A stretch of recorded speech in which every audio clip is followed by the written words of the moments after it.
So I agree with you on many levels. So and there are many levels in your speech. First of all, why we don't have ICC, International Criminal Court. It's impossible to have a trial in International Criminal Court because Syria didn't sign the Treaty of Roma, who created this ICC. So if we want to have a trial in ICC, we need a resolution voted by the National Security Council, the Security Council of UN, and it's impossible because there are Russia and China, and because of their veto. So we can have a trial in national jurisdiction, and national jurisdiction, it's not under the ICC, except the national jurisdiction can't judge Bashar al-Assad because he is the president of Syria and he has his immunity as president. But it's not nothing, even though it's small fishes, and even though when Anwar Aslan has been arrested, you are totally right, Mohammed. The Syrian split in two camps, two sides, because Anwar Aslan was the head of the a bureau office in this 241 branch in Damascus called El Branch El Khatib, and he quit his job. So for many Syrians, he had the courage to leave his job and to come to Europe. But the German lawyer said that even though he quit his job, he committed crimes before. And even though we know it's very, very, very difficult to quit your job when you work for the regime, for the Syrian regime, because if you want to leave the Syrian regime, you just can't live like that. You need to live with your wife, with your children, maybe with your brother, with your sister, because the regime knows exactly where are the members of your family, and the regime can arrest the member of the families who stay in Syria. So you don't leave Syria like that. I mean, it's here in Europe, we don't have a perfect ID, and even me, I've been working for the last 11 years on Syrian crimes committed by the Syrian regime, but I still don't have a perfect image of the regime. I still don't understand many aspects of the regime. But what I understood that this regime this regime imposes fear and terrors by practicing massive scale of torture and forced disappearance. And here in Europe, we don't have a small idea what it's mean. It's something totally different. I mean it's very, very scaring, and so if you want to quit the regime, you need to take a lot of precaution, and you can't do it like that. But what Germany did with these trials, of course, I mean, it's only small fishes because the German police could arrest them because they are in Germany. But in Koblenz, you had a trial who explained how works the intelligence services in Syria. It was the branch 251, but through this branch, you could understand what means torture, what means forced disappearance, and the all intelligence services. Now in Frankfurt, you have another trial against Ala Moussa, who was a doctor in a hospital. So you can understand the medical violence that the regime used against the civilian. And you have also another trial in Berlin about Yarmouk camp, a Palestinian camp, and where a guy who belonged to a militia, Palestinian militia, who worked for the regime, killed some civilian. So through this trial, you can understand the role of the militia. And it's like a puzzle, in fact. Yes, you have small fishes, but thanks to this trial of the small fishes, at least we can understand how works the regime, because Up to now, I still don't know, and many experts don't know how we can call this regime. Is it a dictatorial regime? Is it a genocidal regime? Is it just a totalitarian regime? We don't know yet.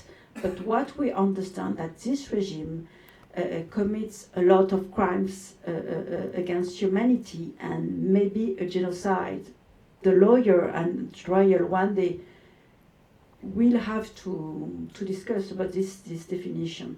But through these different trials, we can understand how works the regime. And the more trials you will have, the more difficult it will be to decide to speak again with Bashar al-Assad.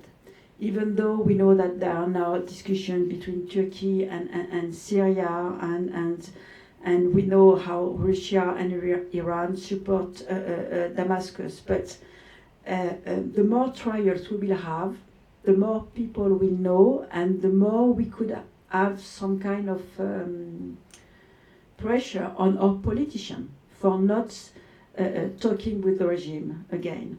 And I'm not, what I hope through the movie, that I hope the Syrians are no more numbers, because it's exactly what the regime wanted us to think. Syrian as numbers only, and blood and shelling, and that's it.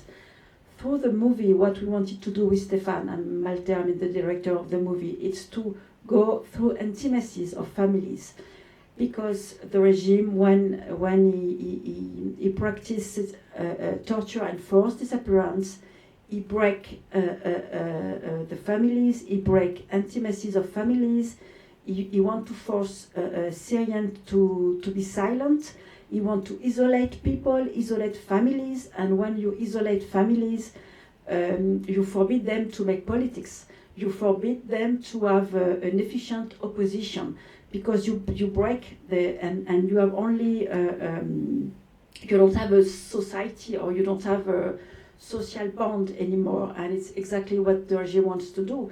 And what makes us very not surprised, but surprised with Stefan when we were together before during some screening. It's to see how many people don't know what's going on in Syria after 11 years, and in my perspective, I mean, it's in a way it's a victory of the regime. If we have forgotten, or if we didn't see it, if we did not understand, it means that the regime won, and when he made the Syrian invisible.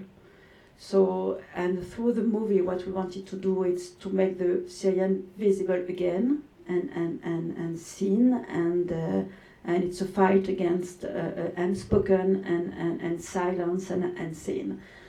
But what you said, I mean, I agree, Mohamed. I mean, I feel ashamed as a Western citizen, and we have double standard.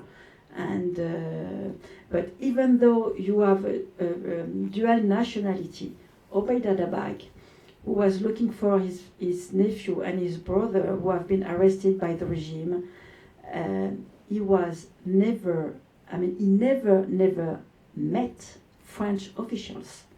Never. I mean, it's just, we just don't know, we don't understand why. I mean, he's Syrian, he's French, his mother was a French woman, and she had been working in a cultural center, French cultural center in Damascus for 20 years. I mean, Mazen Dabag was surveillant. He was supervisor, thank you, in the French school in Damascus. So he saw all the children of the diplomatic people.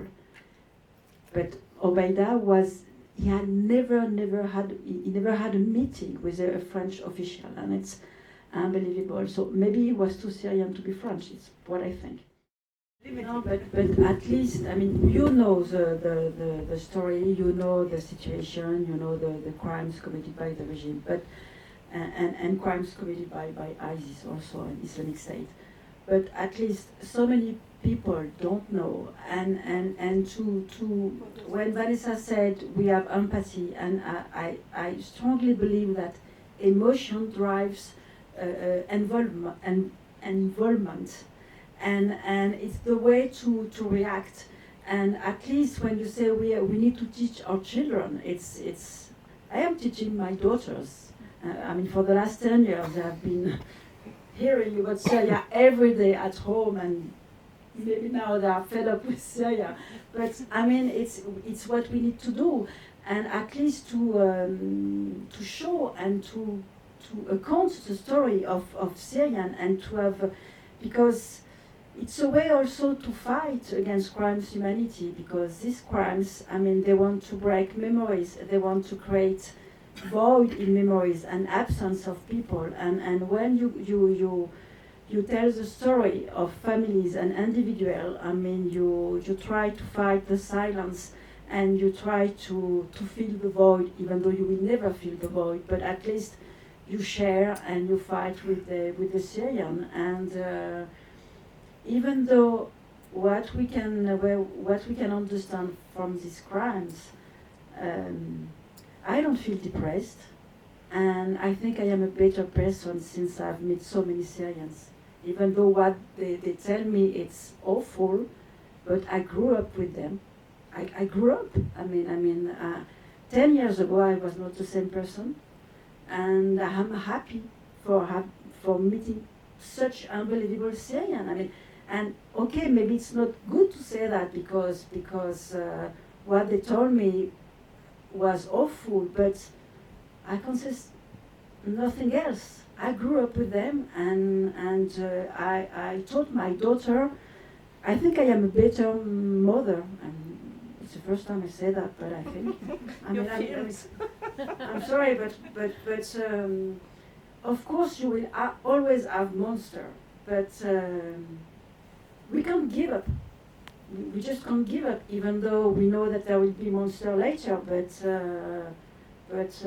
and to know more about Syria will make us more upset about what's happening in Ukraine. I mean, I was so upset, and wow, even though with my colleague journalists, I mean, we knew what Putin will do in Ukraine. It's what he did in Syria. I mean, bombing the hospital, bombing the civilians, so we knew it. So the book, it's only in French now. It will be translated in Arabic at the end of the year, and I hope in German. We met yesterday, Beck Publishing, and but the title is Forget Your Name, Mazen El Hamada, Memories of a Disappeared. And regarding the trials, so we hope that there will be a trial in absentia, because the difference between Germany and France, in Germany you have this universal jurisdiction who help you to prosecute a non-German criminal for a crime committed in outside Germany. In France it's not so simple. I mean, you have some kind of obstacles, but what you can do in France is to have a trial in absentia. So there are 3 arrest warrants against Ali Mamlouk and Jamil Hassan, the number 2 and number 3 of the regime, and Abdel Salam Mahmoud, with the guy who arrested Mazen and Patrick Dabag and who stole the house of the family. So even though they will stay, of course, in Syria, we may have a trial in France. So, but we still need, I don't know how to say in English, but some green light from the office of the prosecutor and from one judge. So it's not now. And when we will have the green light, we will need maybe 2 years, because the kind of trial are not a priority, because always the priorities is a trial for people who are here, for criminals who are here.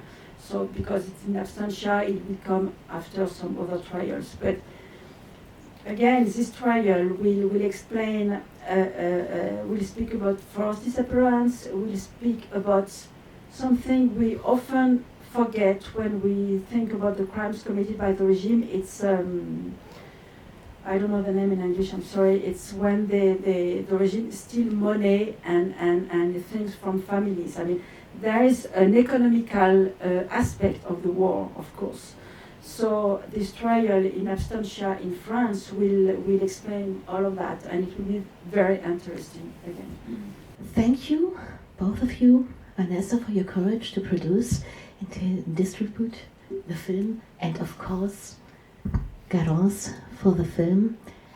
And I wish you all the best, and I hope that you return here to Nuremberg in the next time for another project.